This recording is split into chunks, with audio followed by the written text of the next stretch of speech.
不動産屋さんの怪談、語り手ゆりです。以前不動産業者として相続人から遺品整理を頼まれ、買取業者の倉庫に行くことがありましたが、中古品には前の持ち主の念が染みついているのか、その重い空気に倉庫には長居はできませんでした。さて、その中古品を扱うお店はたくさんありますが、今回はその某買取店舗で起きたお話です。それは関西地方の某所にある買取業者で、そのお店で働いている仮名ですが前田さんという男性店員から伺ったお話です。前田さんのお店はもともと古本 CD、DVD などを主に取り扱っているお店でしたが、時代の流れで経営方針も変わり、それら以外の中古品も幅広く買い取るようになったそうです。どんなものでも需要があれば買い取る方針で、毎日いろんな品が持ち込まれていました。そんなある日、40代ぐらいの前田さんの表現では、少しくたびれた感じの男性がある品を持ち込んできました。それはその男性とはちょっと不釣り合いな意外なもので、こんなものでも買い取ってくれますかねと言って差し出したそうです。それはおもちゃの剣で割合きれいな箱に入っていました。昔のチャンバラごっこの刀ではなく、今時の子供が遊ぶ戦隊ものの剣で、電池で作動して光ったり音が出たりするものでした。おもちゃでもコンディションが良ければ十分再販できるので、では確認させていただきますね。ちょっとお待ちください。と言って箱に入ったおもちゃをお店の裏のカーテンで仕切ってある在庫室に持って行き、動作の確認をすることにしました。裏の在庫室には買取商品でこれから販売するものが種類ごとにきちんと整頓されて棚に並べてあります。前田さんは早速机の上に箱を置いて中を改めてみました。すると戦隊ものの剣はきちんと内部のプラスチックの型の中に収まり、説明書もちゃんと揃っていました。そこで電池が入っていたので動作を確かめると問題なく作動したそうです。ただその本体をよく見ると一点だけ少し気になるところがありました。おもちゃの剣の先がほんの少しだったのですが、ひびが入っていたのです。前田さんはおそらくこのおもちゃの剣で遊んでいた子供が先っぽをぶつけたかなんかだろうと思いました。でもこういった些細な傷は安価で修復してくれる専門業者がいたので、買い取ることには問題はありませんでした。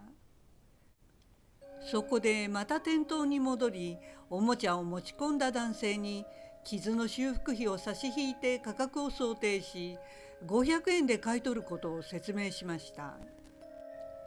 すると男性は難なく了承して、厄介者を処分できたかのようにほっとした顔をしてお店を出て行ったそうです。お店に子供のおもちゃが持ち込まれることはあまりないので、前田さんが傷の修復業者に連絡すると、他の品と一緒に数日後に取りに来るという返答でした。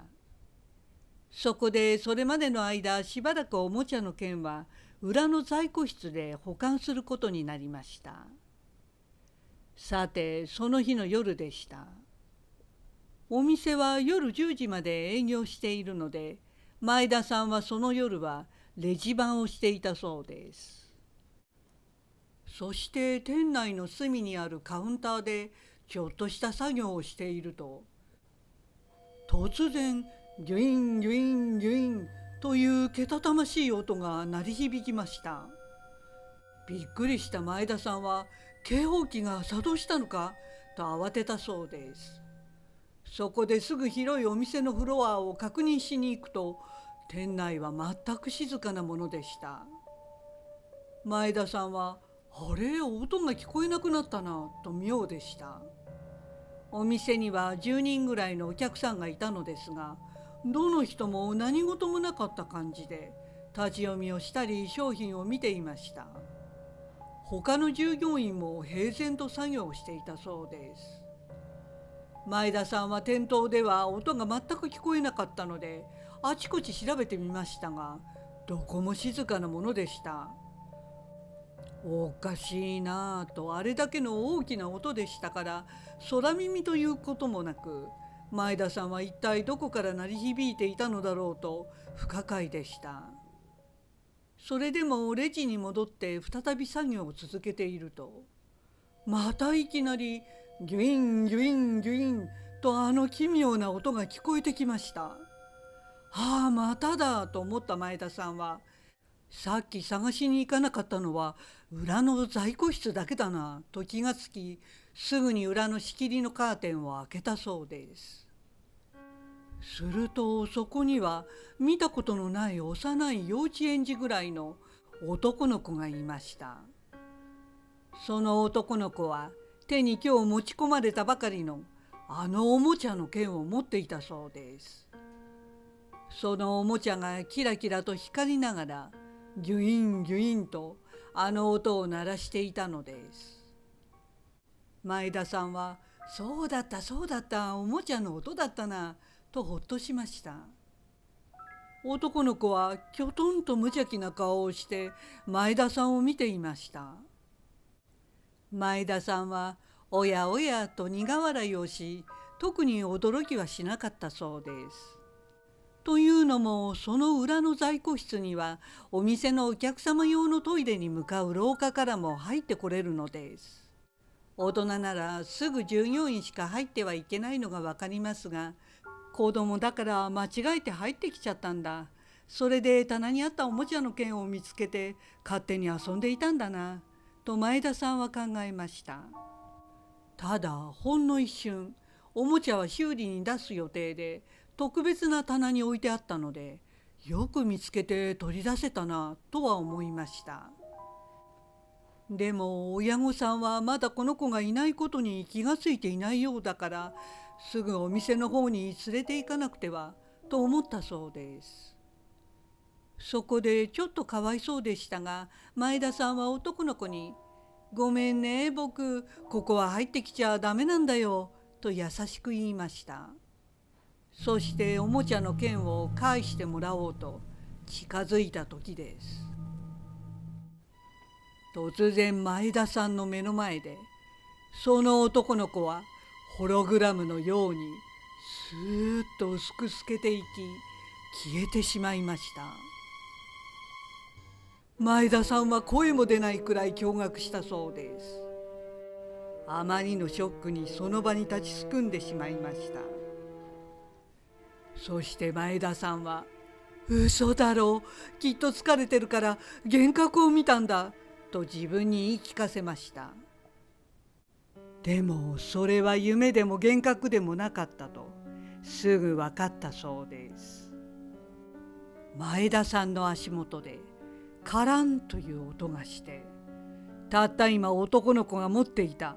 あのおもちゃの剣が転がってきたのです。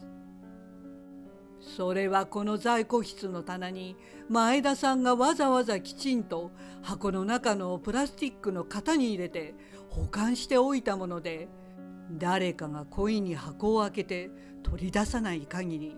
間違って床に転がってくることなどありえないのです。もちろん他の従業員は誰一人おもちゃの剣がそこにあることすら知りませんでした。ただあまりにもありえないことだったので、後で冷静になった前田さんは、ちゃんとしまったというのは全て自分の思い込みで、接客で忙しい時に無意識におもちゃを安定の悪いところにポンと置いたまま接客を続け、それが偶然あのタイミングで落ちて足元に転がってきたのではないかとも考えたそうです。でも勝手におもちゃの音が2回も鳴ったことは説明がつきませんでした。そして奇妙ですが、けたたましく鳴り響いたおもちゃの音は前田さん以外誰にも聞こえていなかったということでした。前田さんは霊感は全くないそうなのですが、あの男の子は生きている子供そのものに見えたのは紛れもない事実で、今でも信じられないそうです。おもちゃの剣はあの男の子のものだったのか、単に子供の霊がおもちゃに興味があっただけなのか、それは分かりませんが、いつか誰かがあのおもちゃの剣を買っていくのだと思うと、そら恐ろしく感じました。ご視聴ありがとうございました。よろしければチャンネル登録といいねボタンをお願いします。